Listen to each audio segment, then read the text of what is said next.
Greetings మనం విన్నాం. Why should be celebrate Christmas? ఎందుచేత క్రిస్మస్ పండుగ చేయాలి? చాలామంది అంటున్నారు, బైబిల్లో క్రిస్మస్ చేయమని ఎక్కడుందండి? రెఫరెన్స్ చూపించండి. ఎందుకు మీరు చేస్తున్నారు? మీకు పిచ్చెక్కింది అన్నట్లుగా మాట్లాడేవారు చాలామంది ఉన్నారు. చేస్తున్న వారిని అన్యుల్లా చూస్తూ, హేళన చేస్తూ, తక్కువగా మాట్లాడుతూ విమర్శించేవారు కూడా చాలామంది ఉన్నారు. ప్రియులారా, ఒక విషయం, క్రిస్మస్ అనగానే అర్థం ఏంటి? యేసుక్రీస్తు వారి యొక్క జన్మ. రెండవది, క్రైస్ట్మస్ అనగా అర్థం ఏంటి? క్రీస్తును ఆరాధన చేయడం. ఒక్క మాట అడుగుతున్నాను, క్రిస్మస్ వద్దు, యేసుక్రీస్తు వారి జన్మదినం చేయకూడదు అనేవారికి ఒక ప్రశ్న. మీరు మీ పుట్టినరోజు చేసుకుంటున్నారా? మీ పుట్టినరోజు రోజున మీరు కొత్త బట్టలు ధరించుకుంటున్నారా? మీరు కేక్ కట్ చేస్తున్నారా? ఎందుచేత చేసుకుంటున్నారు? మీ పుట్టినరోజు మీరు చేసుకోవడానికి గల కారణం ఏంటి? మీ పుట్టినరోజు మీరు చేసుకోవడానికి గల కారణం ఏంటంటే మీకు జన్మదినం ఉంది కాబట్టి. యేసుక్రీస్తు వారి పుట్టినరోజు ఎందుకు జ్ఞాపకం చేసుకుంటున్నాం? Why do we remember the birth of Jesus Christ? ఎందుచేత యేసుక్రీస్తు వారి జన్మదినాన్ని మనం జ్ఞాపకం చేసుకుంటున్నామంటే, చరిత్రలో యేసుక్రీస్తు వారి జన్మ అనేది ఉంది. యేసుక్రీస్తు వారి జన్మ అనేది చరిత్రలో ఉన్నది కాబట్టే దానిని మనం జ్ఞాపకం చేసుకుంటున్నాం. ఆ రోజున మనం ప్రియులారా ఏమి చేస్తున్నాం చెప్పండి? యేసుక్రీస్తు వారి జన్మదినం పేరట వస్త్రదానం చేస్తున్నాం, అన్నదానం చేస్తున్నాం, బహుమతులు ఇస్తున్నాం, పుణ్యకార్యాలు చేస్తున్నాం.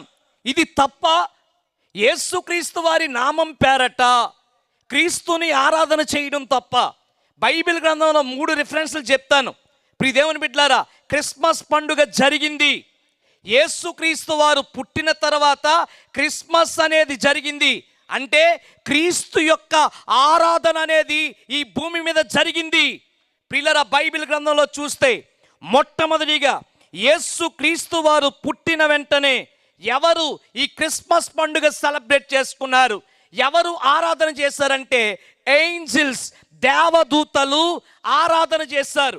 మీరు కావాలంటే లూకాసు వార్త 2వ అధ్యాయం, లూకాసు వార్త 2వ అధ్యాయంలో 13వ వచనములో, వెంటనే పరలోక సైన్య సమూహము ఆ దూతతో కూడి సర్వోన్నతమైన స్థలములలో దేవునికి మహిమ, ఆయనకిష్టులైన మనుషులకు భూమి మీద సమాధానము కలుగునుగాకని ఏం చేశారు? దేవునికి స్తోత్రము చేయుచూ ఉండేది. ఏం చేశారు వాళ్ళు? దేవుని స్తుతిస్తున్నారు. ఏమి చేశారు? దేవుని ఆరాధిస్తున్నారు. ఏమి చేశారు? దేవుని నామాన్ని మహింపరుస్తున్నారు. ప్రియులారా, ఎవరో తెలుసా? ఇక్కడ క్రిస్మస్ పండుగ చేయుచున్నది మొట్టమొదటిగా పరలోకమందున్న దేవదూతలు. యేసుక్రీస్తు వారు ఈ లోకములో జన్మించిన తర్వాత ఆయనను ఆరాధన చేస్తున్నారు. ప్రియులారా, ఎవరన్నారండి యేసుక్రీస్తు వారి జన్మదినం చేయలేదని? ప్రియులారా, బైబిల్ గ్రంథంలో మనం చూస్తున్నాం, యేసుక్రీస్తు వారు పుట్టిన వెంటనే పరలోకముందన్న దేవదూతలు ఆయనను ఆరాధన చేస్తున్నారు. అంత మాత్రమే కాదు, రెండవ గుంపు 3 గుంపులు ఉన్నాయి. రెండవ గుంపును గనక మనం ఆలోచన చేస్తే, ప్రియ దేవుని బిడ్డలారా, రెండవ గుంపు లూకాసు సువార్త 2వ అధ్యాయంలో మనము చూస్తున్నప్పుడు, ప్రియ దేవుని బిడ్డలారా, 15వ వచనం నుంచి వ్రాయబడిన మాట ఏంటో తెలుసా? గొర్రెల కాపరులు వెంటనే వారు చేసిన కార్యం ఏంటో తెలుసా? యేసుక్రీస్తు వారు పుట్టారు అన్న శుభవర్తమానం వచ్చింది, అన్న వర్తమానం వారికి తెలిసింది. తెలిసిన తర్వాత వారు చేసిన కార్యం ఏంటో తెలుసా? జరిగిన ఈ కార్యమును ప్రభువు మనకు తెలియచేయించి ఉన్నాడు అని చెప్తూ, మనం బెత్లెహేము వరకు వెళ్ళి చూదము రండని ఒకనితో ఒకడు చెప్పుకుని త్వరగా వెళ్ళి మరియను, శిశువును, తొట్టిలో పండుకున్న శిశువును చూచిరి. వారు చూచి ఆ శిశువును గూర్చి తమతో చెప్పబడిన మాటలు ప్రచురము చేశారు. అంత మాత్రమే కాదండి, మనము ఆ 20వ వచనము చివరి భాగంలో చూస్తే, విన్న వాటిని కన్న వాటిని గూర్చి దేవునిని మహిమపరచుచు స్తోత్రము చేయుచు ఏం చేస్తూనండి? స్తోత్రము చేస్తూ. We see the worship there. అక్కడ మనం ఆరాధన చూస్తున్నాం. రెండవ గుంపు గొర్రెల కాపర్ల యొక్క గుంపు. మొట్టమొదటిది ప్రియుల దేవదూతల గుంపు. యేసుక్రీస్తు వారు ఈ లోకములో జన్మించిన వెంటనే ఆయన ఆరాధన చేశారు, ఆయన నామాన్ని స్తుతించారు, ఆయన నామాన్ని మహింపరుస్తున్నారు. రెండవదిగా మనం చూస్తున్నాము గొర్రెల కాపర్ల గుంపు. ప్రియులరా, ఈ మాటలన్నీ బైబిల్ గ్రంథంలోనే. ఇవి జరిగిన సందర్భం ఎప్పుడు జరిగింది? యేసుక్రీస్తు వారు పుట్టినప్పుడు. ఆయన పుట్టాడు అన్న వర్తమానం ఈ గొర్రెల కాపర్ల యొద్దకు వచ్చినప్పుడు, ఆ వర్తమానం వారి దగ్గరకు రాగానే వారు చేసిన కార్యం ఏంటో తెలుసా? ప్రియ దేవుని బిడ్డలారా, వారు చేసిన అద్భుతమైన కార్యం, వారు వెంటనే వెళ్ళి వారిని వారు తమంతట తాము ప్రోత్సాహపరుచుకుని వెళ్దాం రండి అని ఎంకరేజ్ చేసుకుని ఆ ప్రభు దగ్గరికి వెళ్ళి ఆ ప్రభుని దర్శించి ఆ యొక్క మెస్సయ్యను, ఆ లోక రక్షకుని వారు చూచి వారు ఏం చేస్తారో తెలుసా? వారు స్తోత్రము చేయుచు తిరిగి వెళ్ళారు. ఇక్కడ ఆరాధన కనిపిస్తుంది. ఇది బైబిల్లో ఉన్న రెఫరెన్స్. యేసుక్రీస్తు జన్మ అనేది బైబిల్లో ఉంది కాబట్టే ఈ రోజున క్రిస్మస్ పండుగ జరుగుతుంది. ఒకవేళ బైబిల్ పక్కన పెడితే, if you believe the history, నువ్వు చరిత్రను గనుక నమ్మితే, world history has been divided into two major parts. ప్రపంచ చరిత్ర అనేది 2 భాగాలుగా విభాగం చేయబడింది. It has been divided into 2 major parts. క్రీస్తు పూర్వము, క్రీస్తు శకం. చరిత్ర చెప్తుందండి, అయ్యా నువ్వు ఒకవేళ యేసు ప్రభుని ఇష్టపడినా ఇష్టపడలేకపోయినా, ఒకవేళ నువ్వు క్రైస్తవుడు కాకపోయినా, నువ్వు హేతువాదివైనా, నువ్వు ఏ మతానికి చెందినవైనా, నీ డేట్ ఆఫ్ బర్త్ గనుక నువ్వు చెప్పాలి అని అంటే క్రీస్తు అనే పాటను పలకాలి. హల్లెలూయా, హల్లెలూయా. క్రీస్తు అనే మాటను పలకవలసిందే.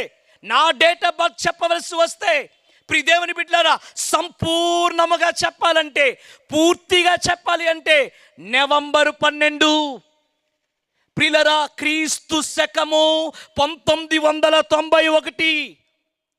ఏమండి, ఎలాగూ చెప్పాలి? ప్రియులరా, క్రీస్తు శకం అనే మాట నేను ఉపయోగించాలి. ఎవరైనా సరే ప్రపంచ చరిత్ర సాక్ష్యమిస్తుంది, ప్రపంచ చరిత్ర తెలియజేస్తుంది. ఏంటో తెలుసా? యేసుక్రీస్తు వారు ఆయన చారిత్రక పురుషుడు అనే విషయం. ఆయన హిస్టరీని సృష్టించిన వ్యక్తి. వేరొకరి పేరు ఎవరిది కూడా దానికి ఇవ్వలేదు. కేవలం యేసుక్రీస్తు వారి జన్మ ప్రపంచ చరిత్రను 2 భాగాలుగా చేస్తూ ప్రపంచ చరిత్ర చెప్తుంది యేసు ప్రభు ఈ లోకంలో పుట్టాడు అన్న విషయాన్ని. ఆయన జన్మ అనేది సత్యం. ఆయన జన్మ ఈ ప్రపంచంలో ఉంది. ఆయన జన్మ అనేది వాస్తవం. ఆయన జన్మించాడు అనేది వాస్తవం. ఆయన జన్మించినప్పుడు ఇక్కడ గొర్రెల కాపరులు వెంటనే వారు ఏం చేశారండి? విన్నారు. ప్రియులరా, వెళ్ళారు. 3వది చూశారు. 4వది వారు దేవునిని మహిమపరుస్తున్నారు. 5వది వారు అందరికీ ప్రచురం చేస్తున్నారు. ప్రచురం అంటే ఏంటి? అనేకులకు తెలియచేయడం. ప్రచురం అంటే ప్రకటించడం. Proclaiming the good news of birth of Jesus Christ. యేసుక్రీస్తు వారి యొక్క శుభవర్తమానాన్ని, జన్మదిన శుభవర్తమానాన్ని ప్రకటించడమే. ప్రియులరా, గొర్రెల కాపర్లు ప్రకటించారా లేదా? ఈ రోజున క్రిస్మస్ సందర్భంగా ఎంతమంది శుభవార్తను వింటున్నారండి? ఎంతమంది ఈ శుభవర్తమానాన్ని వింటున్నారు? ఈరోజు ఉదయకాల సమయంలో ముక్తేశ్వరంలో ప్రియ దేవుని ఒక కుటుంబం ఉన్నతమైన రీతిలో క్రిస్మస్ గుడికి ఏర్పాటు చేసుకుని, ప్రియులరా, వారి బంధువులందరినీ, వారి స్నేహితులందరినీ, వారి కుటుంబీకులందరినీ ఆ కార్యక్రమానికి ఇన్వైట్ చేసి, ప్రియ దేవుని బిడ్డలారా, ఎంత అద్భుతమైన రీతిలో దేవుని యొక్క సువార్తమానం వినిపించారో తెలుసా? ఒక మాట చెప్తున్నాను, ఉపాస కూటాలు పెట్టుకున్నామంటే వారు శుభవర్తమానం వినడానికి రారండి. అయ్యా, సభలు పెట్టుకుంటున్నామంటే శుభవర్తమానం వినడానికి రారు. ఈ రోజున చాలా మందికి యేసు ప్రభు పుట్టాడు అన్న విషయము తెలియకుండా ఉంటే, ఆయన ఎందుకు పుట్టాడో తెలియని వారు చాలా మంది ఉన్నారు. యేసుక్రీస్తు వారు ఎందుకు జన్మించాడో నువ్వు తెలుసుకోవాలి. అది తెలుసుకోవడానికే మేమేం చేస్తున్నాం తెలుసా? ప్రచురమ చేస్తున్నాం. అది గొర్రెల కాపరులు చేశారు, వారు చేశారు. కాబట్టే ఈ రోజున క్రైస్తవ ప్రపంచం క్రీస్తు జన్మను ప్రకటిస్తుంది, ఎందుకు జన్మించాడో ప్రకటిస్తుంది. మూడవ గుంపు నేను చెప్పి ముగిస్తాను ప్రియులారా. మూడవ గుంపు ఎవరంటే జ్ఞానుల గుంపు.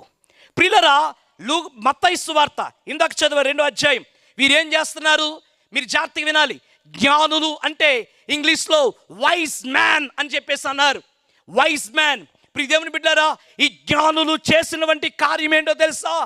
ఈ జ్ఞానులు చేసిన కార్యం ప్రియదేవుని బిడ్డారా, ఎప్పుడైతే వారికి యేసు ప్రభువారు యూదులకు రాజు పుట్టాడు అన్న సందేశం వారికి తెలిసిందో, ఆకాశంలో నక్షత్రం వెలిసిందో, ఈ రోజున ఇక్కడ పెట్టే నక్షత్రాలన్నీ కూడా ఏమి తెలియజేస్తున్నాయి అంటే, ఒకానొక సమయంలో యేసుక్రీస్తు వారు ఈ లోకంలో జన్మించినప్పుడు ఆకాశంలో నక్షత్రం వెలిసింది. That's what we're proclaiming. ఆకాశంలో నక్షత్రం వెలిసింది. ఆలోచిస్తారు, ఎవరు పుట్టినప్పుడు నక్షత్రం వెలవలేదు కదా, యేసుక్రీస్తు వారు పుట్టినప్పుడు మాత్రమే ఎందుకు నక్షత్రం వెలిసింది? ఆ నక్షత్రానికి సాదృశ్యంగానే ఈ రోజున మీకు స్టార్స్ కనిపిస్తున్నాయి. ఆ స్టార్ని మేము వర్షిప్ చేయట్లేదు, ఆ స్టార్కి దండం పెట్టడం లేదు, ఆ స్టార్కి నమస్కరించడం లేదు, ఆ స్టార్కి కొబ్బరికాయ కొట్టడం లేదు. జస్ట్ మీకొక వర్తమానం ఈ స్టార్ ద్వారా అందిస్తున్నాం. అదేంటో తెలుసా? యేసు ప్రభు జన్మించినప్పుడు ఆకాశంలో నక్షత్రం వెలిసింది. ఆకాశంలో నక్షత్రం వెలిసింది. ప్రియ దేవుని బిడ్డలారా, వీరికి తెలిసినప్పుడు మీరు జాగ్రత్తగా ఆలోచన చేస్తే, గొర్రెల కాపరులైతే వెంటనే ప్రభు దగ్గరకు వచ్చారు, కానీ జ్ఞానులు బయలుదేరి యేసుక్రీస్తు వద్దకు వచ్చేసరికి 2 సంవత్సరాల కాలం పట్టింది. నక్షత్రాన్ని వెంబడిస్తూ ఆ యేసుక్రీస్తు వారు ఉన్న చోటికి వారు వచ్చి, ప్రియదేవుని బిడ్డలారా, మొట్టమొదటిగా జ్ఞానుల గురించి గనక ఆలోచన చేస్తే 4 ప్రాముఖ్యమైన విషయాలు ఉన్నాయి. నెంబర్ 1, వీరు రాజును వెతకడం ప్రారంభించారు. గట్టిగా స్తోత్రాలు చెప్దాం. ఎవరిని వెతకడం ప్రారంభించారండి? యూదుల రాజుగా పుట్టినవాడు ఎక్కడ? They started searching the king of Jewish. వారు యూదుల రాజును వారు వెతకడం ప్రారంభించారు. అసలు యూదుల రాజు ఎక్కడ పుట్టాడు? ప్రియులారా, వెతుక్కుంటూ వచ్చారు. అందుచేతనే వీరు రాజు గారింటికి వచ్చారు. మీకు ఒక్క మాట మీరు యోచన చేయండి ప్రియులారా, వీళ్ళు వెతకడం ప్రారంభించారు. నీ జీవితంలో, నా జీవితంలో కూడా మనం చేయవలసిన కార్యం ఏంటో తెలుసా? రాజును మనం వెతకాలి. We have to seek. రాజును మనం వెతకాలి. నీ జీవితంలో రాజును వెతికావా? నీ జీవితంలో రాజును వెతుకుచున్నావా? ప్రియులారా, వీరు వెతకడం ప్రారంభించారు. ఎన్ని సంవత్సరాలు వెతికారు తెలుసా?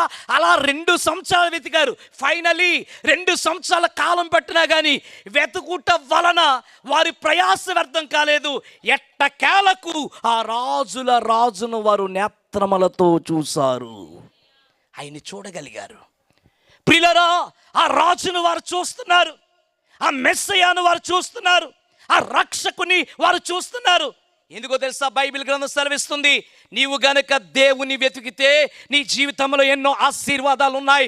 అందులో ఒక ఆశీర్వాదం ఏంటో తెలుసా? నీవు దేవుని వెతికితే ఆయనే నీకు దొరికేస్తాడు. హల్లెలూయా. నువ్వు వెతకడం ప్రారంభించు. ప్రియ దేవుని బిడ్డ, ఇప్పటి వరకు ఎందరినో వెతికావు. ఈ రోజున మానవుడు అనేకమైన వాటిని వెతుకుతున్నాడు. ధనాన్ని వెతుకుతున్నాడు, ఆస్తిని వెతుకుతున్నాడు, ప్రియులారా పేరు ప్రఖ్యాతులు వెతుకుతున్నాడు, పదవులు వెతుకుతున్నాడు, ప్రియులారా ఏయో భోగ భాగ్యాల కోసం మానవుడు ప్రాకులాడుతున్నాడు. కానీ విచారకరమైన విషయం ఏంటో తెలుసా? నిజమైన దేవుని, నిజమైన రాజును వెతకలేని పరిస్థితిలో చాలామంది ఉన్నారు.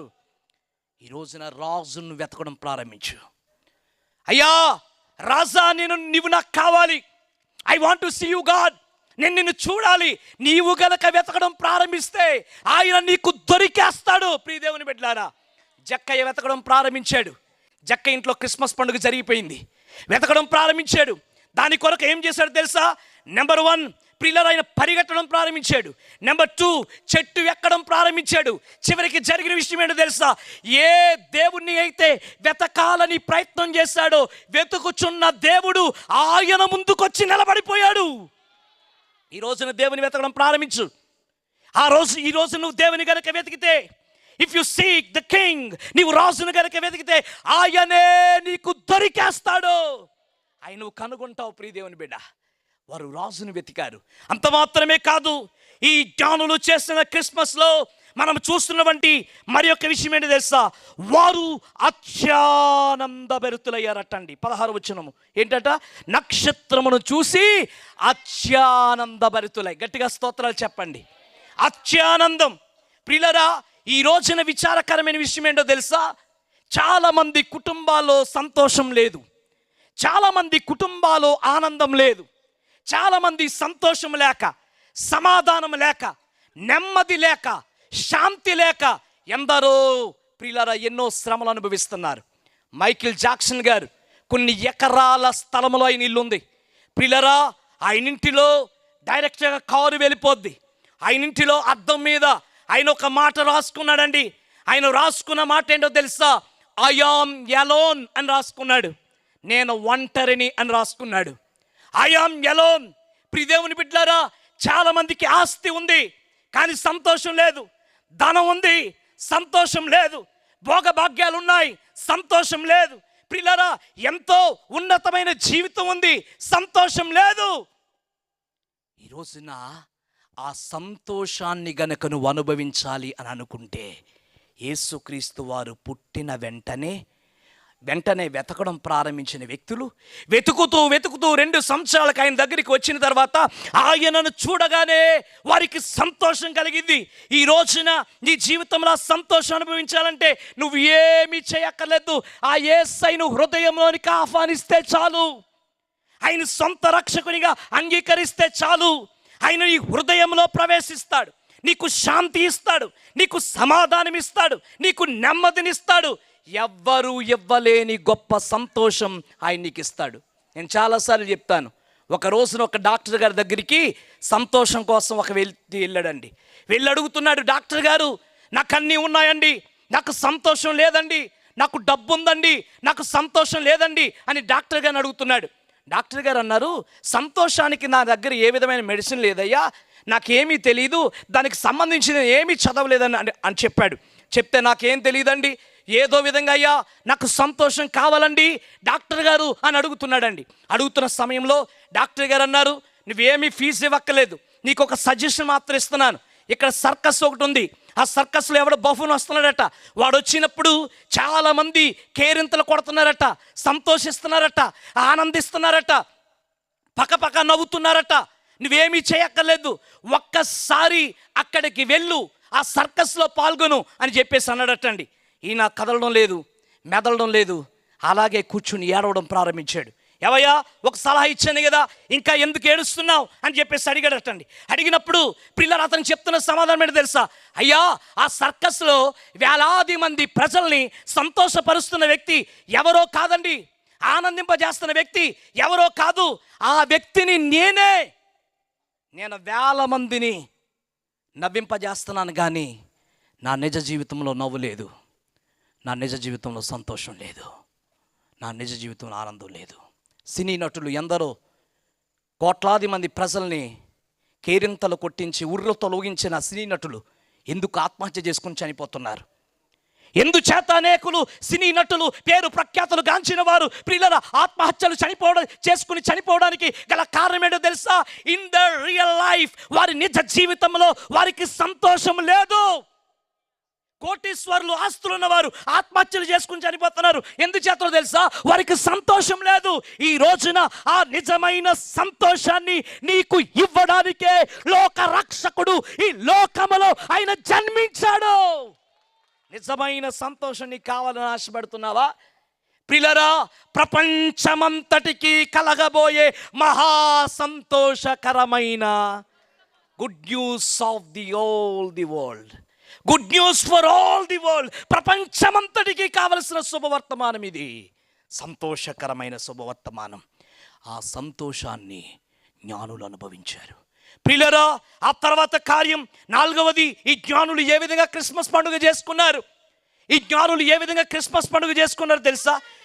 ఆ నక్షత్రము చూసి అత్యానంద భరితులై ఇంటిలోనికి వచ్చి తల్లి అయిన మరియను ఆ శిశువును చూచి సాగిలపడి ఆయనను పూజించి.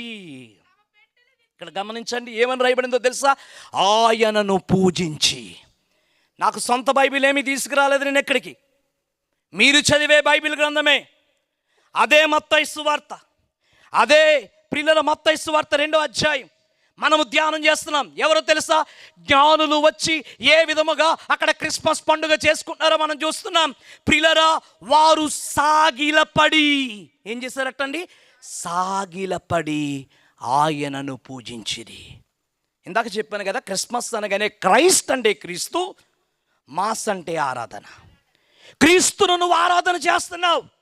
ఈ రోజున మేము వేరే వాళ్ళని ఎవరిని ఆరాధన చేయట్లేదు. ఇక్కడ వేరొకరు ఎవరు లేరండి.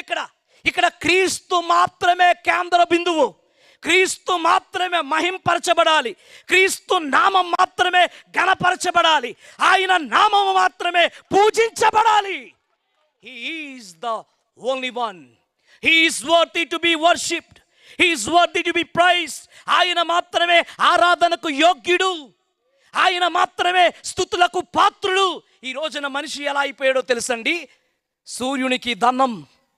సూర్యుడు ఒక అగ్నిగోళం కదా, సూర్యునికి పూజలు చేస్తున్నాడు. అది అగ్నిగోళం. ప్రియులార, గమనించాలి, ఎంత దారుణమైన వ్యక్తి అంటే, మానవుడు ఎంత అజ్ఞానంలోకి వెళ్ళిపోతున్నాడంటే, ఏ వస్త్రాలు ధరించుకోకుండా ఉన్న వ్యక్తి దగ్గరికి వెళ్ళి ఈయన సంపూర్ణమైన వస్త్రాలు వేసుకుని ఆయనకు పూజలు చేస్తున్నాడు. బట్టలు లేని వారికి పూజలు. సర్పము, ప్రియుల మనిషికి కాటు వేసే చంపే సర్పానికి పూజలు. మానవుడు ఏయో వాటికి పూజలు చేస్తున్నాడు. ఏది పడితే దానికి పూజలు చేస్తున్నాడు. ఎంత అజ్ఞానంలోనికి మానవుడు వెళ్ళిపోయాడండి. ఈ రోజున పూజింపబడడానికి యోగ్యుడైన వానిని మాత్రమే మనం పూజించాలి. పూజకు అర్హుడు యేసుక్రీస్తు వారు. ఆయన పూజకారుడు. ఎందుకు యేసుక్రీస్తు వారు పూజకారుడో తెలుసా? He is 100% God. ఆయన 100కు 100% దేవుడు, 100కి 100%. At the same time Jesus Christ was 100% man. 100కు 100% ఆయన మానవుడు. 100కు 100% ఆయన దేవుడు, 100కు 100% ఆయన మానవుడు. అంటే మానవునిగా దిగి వచ్చిన దేవుడు. అయితే మానవునిగా దిగి వచ్చాడు. కానీ మీరు గమనిస్తే యేసుక్రీస్తు జీవితంలో ఎక్కడా కూడా ఒక్క పాపం కూడా లేదండి. ఎందుచేతనంటే ఏ ఒక్కరు ఇవ్వలేని ఒక స్టేట్మెంట్ ఆయన ఇచ్చాడు. ఇచ్చింది ఏంటో తెలుసా? నాలో పాపముందని మీలో ఎవరు నిరూపించగలరు? ఎవరు నిరూపిస్తారు చెప్పండి? నాలో పాపాన్ని నిరూపించండి. నాలో పాపముందని ఎవరు నిరూపించగలరు? యేసుక్రీస్తు వారు నొక్కి ఒక్కడిని చెప్పాడు, can anybody prove that I am sinned? నాలో పాపముందని మీలో ఎవరైనా నిరూపించగలరా? ఎవరైనా స్థాపించగలరా? యేసుక్రీస్తు వారు నొక్కి ఒక్కడించి పలికాడండి. అంత మాత్రమే కాదు, ప్రియ దేవుని బిడ్డలారా, యేసుక్రీస్తు వారు ఈ లోకంలో ఉన్నప్పుడు ఆయనకు తీర్పు తీర్చిన ఫిలాతు చెప్పిన మాట ఏంటో తెలుసా? ఈ నీతిమంతునిలో ఏ దోషము నాకు కనపడలేదు. సైనికుడు చెప్పాడు, ఈయన నిజముగా నీతిమంతుడు, ఆయన రక్షకుడు. ప్రియ దేవుని బిడ్డలారా, యేసుక్రీస్తు వారు 100కు 100% ఆయన నీతిమంతుడు. ఆయనలో ఏ పాపము లేదు. ఆయన పాపము లేని దేవుడు. ఆయన జన్మ పరిశుద్ధమైనది, ఆయన జీవితం పరిశుద్ధమైనది.